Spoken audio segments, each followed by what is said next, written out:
Greetings and welcome back to my journey. A few years ago, I found out I had fibroids, and I started making some modifications in what I ate, my lifestyle choices, and I did see some results. I ended up becoming pregnant, and pregnancy started off fine, got a little complicated in there, but I was able to deliver a very healthy, full-term baby, 8 pounds, 2 ounces. And so that was great.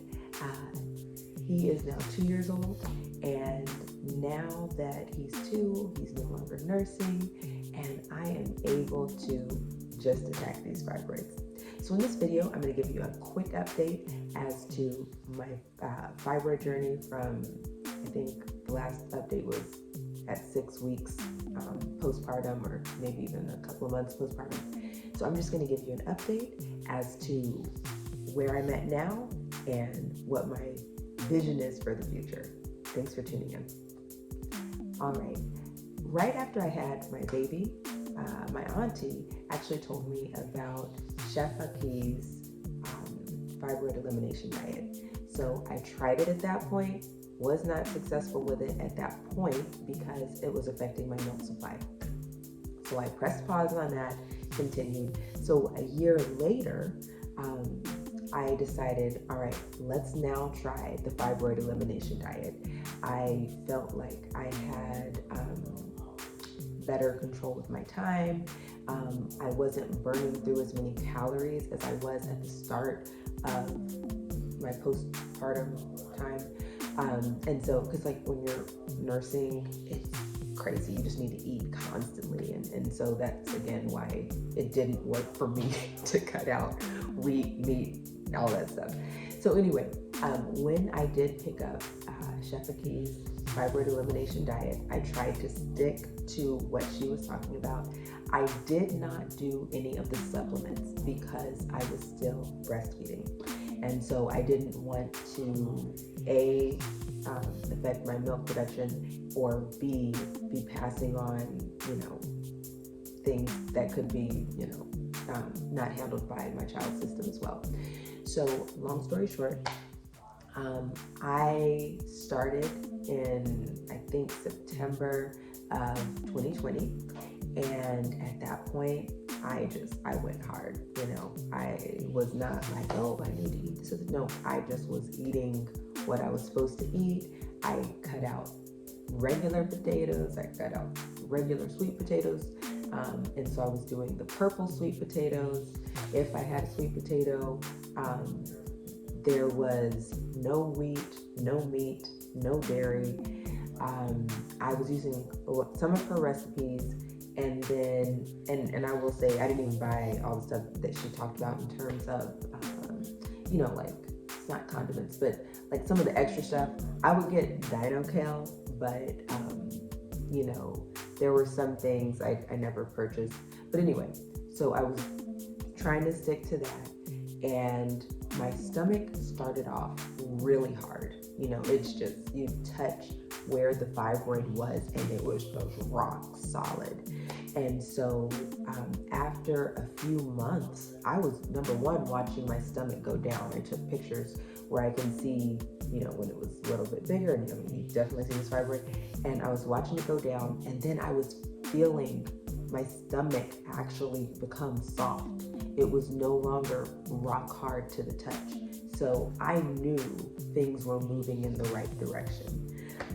I was going to church and singing. And so some people would notice that, hey, you've actually slimmed down. Some things are really coming down. Now, understand, my goal in life is never to lose weight. That's never been a goal of mine. As a matter of fact, if anything, I always want to put weight on. But what I found is when I was eating this way, a lot of food is just kind of going through you. It's not hanging around too long, which is good. And so, as a result, I did lose some weight. Now, I really went hard for several months. And when I mean went hard, I stuck to the program for several months. When we got to the holidays, I started getting a little loosey-goosey with some things. Maybe had a little wheat over here. At some point, it was our anniversary, and like literally, when I'm eating this way, I am not eating out. It is rare that I eat anything out, and so I wanted to eat out, and so I had some dairy and like bread products, and I will say then definitely by the month of June, July, I don't even think I was really sticking to anything other than I just didn't want to get meats. I did do some fish. I've had fish a few times this year. So all that said, my son is no longer nursing, and now I just want to get rid of these fibroids. I want to get rid of the fibroids because I don't want to walk around looking pregnant. I want to be able to wear shirts that fit and not look like I have a bulge. Thankfully people don't say, "Oh, are you pregnant?" too much. But again, I want to be done with these. I want to be done with fibroids and not still dealing with them. So now I am resolved. I'm going to, I have changed what I'm eating. I'm back on track. No wheat, no meat, no dairy. And it's alkaline, so it's not just, vegan. I know a lot of times people are like, "Oh yeah, the Daya makes this pizza." Okay, yeah, I have eaten that Daya dairy-free pizza, meat-free pizza. I am not doing that right now. One of the concerns I have are just like all of the ingredients, and even before I started eating this way, I have a friend that does the vegan approach a lot of times. I would much as rather get some regular butter than using a product that has like 30 ingredients. I am not saying that I have never used a butter substitute. I'm just telling you like my preference. So right now I'm trying to not even use the fake butter. I'm really trying to be as close to the ground as possible. Just natural form of these items. I try to do raw meal for breakfast and a raw meal for dinner. I may have a morning snack, especially if I need something to tide me over. Since I am home with my son, I a lot of times need a little bit more energy. So I may do like quinoa flakes or cream of buckwheat. So for lunch, that's my big meal. And so a lot of times that is cooked. So I could have some lentils, like black lentils. I may have some black beans. I've gotten mung beans before, some sprouted beans, because I'm trying to make sure I get enough protein. And then coupling that with quinoa really helps for me. I do lots of greens. Every week I have dino kale, collard greens. Some people may feel like, yeah, you're not supposed to do the collard greens or the mustard greens. I've been doing that, and cabbage. I have been avoiding spinach, even though I used to do a lot of spinach, and I limit cucumber. I am not going to say I avoid it, but sometimes I do cucumber when I have some kelp noodles. So I'll make, and this will be like my raw meal, where I'll have kelp noodles in an almond butter sauce, and then I'll mix in mango and cucumbers and sweet peppers and fresh ginger in with that, and basil. So that's a fun like raw meal I'll do. So anyway, back on this track, I am on my second week. I did some pre-measurements the first week, and I will say this time around I am tracking my weight, and I'm also tracking the circumference of my stomach. So I have a little tape measure I'm putting around my stomach. And so I started out at 77.5 centimeters. This week I was at 77 centimeters. So I I'm excited about that. I know some people may be like, oh, that's not that much. Hey, it's 1 week. I got back on track. And I do know there's going to be times when things will fluctuate. Maybe my cycle is here. Different things will cause that to fluctuate. But I am just delighted that I'm moving in the right direction. I know that changing my eating helps. I will also say this time around, I am doing DIM supplements, and I have ordered some supplements from the Detox Now or Detox Challenge. I think it's Detox Now. Anyway, I ordered some supplements from them. They should arrive on Friday. So it's going to be my first time trying those. I've been doing teas, and I'm trying to make sure I keep plenty of water in my system.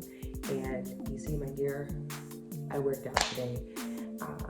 I am trying to make sure that I am doing some kind of working out at least 5 times a week. I just think that's overall moving in the right direction. But I also know that just that movement helps. There is value to getting outside, getting vitamin D. I do take vitamin D supplements, but I try every day to make sure that me and my son get outside and we're in the sun for a little bit. Now, we're not like directly in the sun where it's just beating on our faces because, we're in Texas and it's just straight up hot, okay? But we do get out there so that we can get the vitamin D and, just smell the plants and all of that. So I know that's good. I'm trying to think, stress.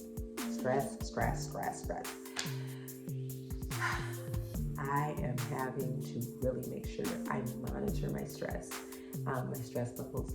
I'm a person that I want to do all this stuff and I want it to look a certain way. I want everything polished.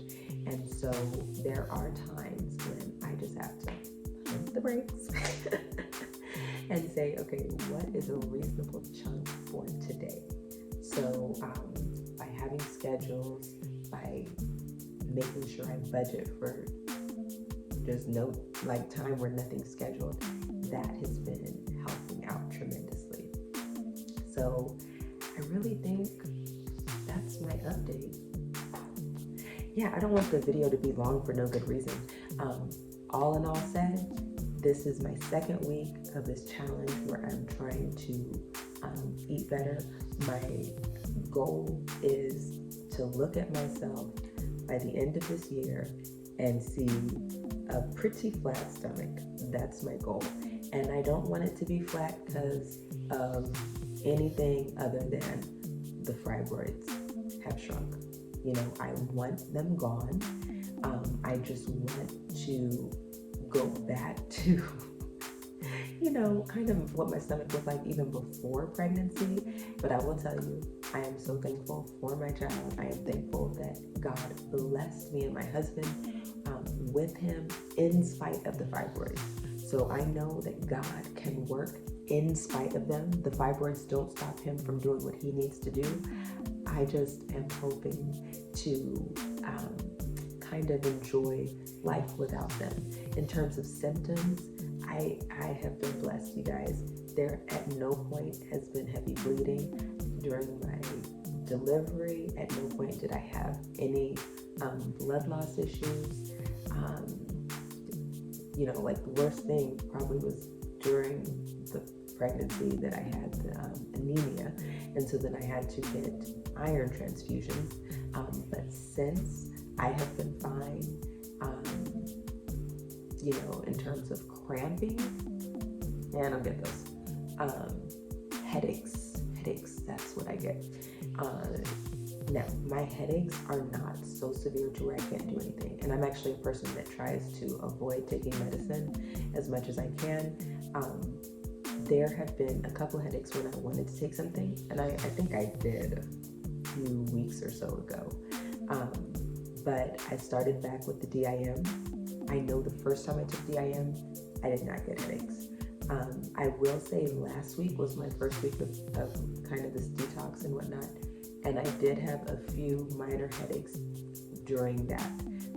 My cycle was also on for part of that time, and I kind of chalked some of it up to it could be my body getting rid of stuff that's leading to these headaches. I at no point felt a desire to take medicine. They were not severe headaches at all. My skin, pretty clear. I have not had much acne. I will say that between having my son and now, I probably had some acne at some points as my hormone levels were figuring out where they wanted to be. But my nails don't really break. They're pretty strong, so that's a good thing. Like for me, the symptom I used to have all the time was tenderness during my cycle. So you touch my stomach, certain parts would be tender to the touch. I don't have that now. I really do not have many symptoms with my cycle right now, so that's a blessing. It is just the physical manifestation of the fibroids that I'm hoping to get rid of. So again, thanks for checking out my journey. Please share with other people. I am not a medical professional. I know for some people who are dealing with fibroids, medical intervention is a must, is necessary. Some people do not have time to try something else out. I simply, did not want to go with surgery because I know that surgery can impact my reproductive system. And I don't want to go there if I don't need to go there. So that is why I am praying that these foods heal. I am praying that, God heals, takes all this, the fibroids away. And I'm on this journey, and I hope to encourage others, because I know some people are never given another option. Like some people go to the doctor's office and they just say, we got to do the surgery, that's all, and then they move forward in that direction. And I'm so thankful that I have had some success by changing my lifestyle. It ain't easy, y'all, especially when you live in a house with people that get to eat fried fish and French fries and like all these other things. But hey, I'm doing it I know my why now. So that's why I feel I'm going to stick more to it than I have in the past. So again, thanks for watching. And I am going to be keeping you guys updated every week with where I'm at in the process. Okay.